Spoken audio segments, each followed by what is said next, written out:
Hey everybody, we're here with a first look of 1775 Rebellion.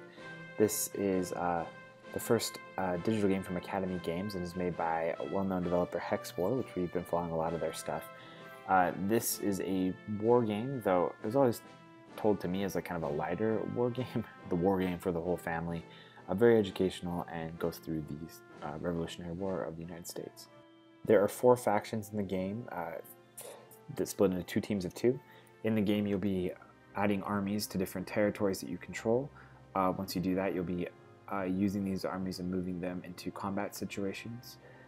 You can do land movement or sea movement, and the number of armies you can move depends on the card that you play. There are also event cards which help you, usually favoring the British towards the beginning and the Americans towards the end of the game. Other than that, you have combat. Combat is dice-based. Dice have attack, blink sides, and flee sides. Flee sides, the units flee. Attack sides, you kill one of the units, and the blink sides, you get to choose whether your unit retreats or not. The system is interesting, and you definitely can see a lot of checks and balances in your decisions.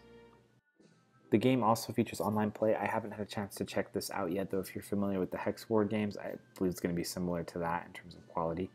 There is the rulebook. There also is a tutorial, which I was afraid there wasn't at first, but there definitely is a tutorial, and I did a good job of getting me up to speed.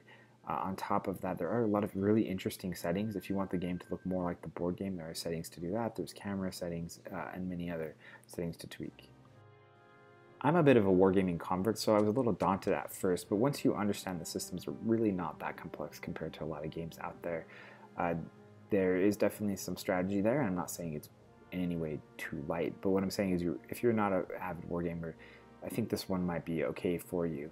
On top of that, I really love the historical aspect, and it does feel pretty accurate to the way things played out. Of course, me playing on the American side in most of my games, but definitely is a interesting take on war games, and definitely one that I recommend checking out.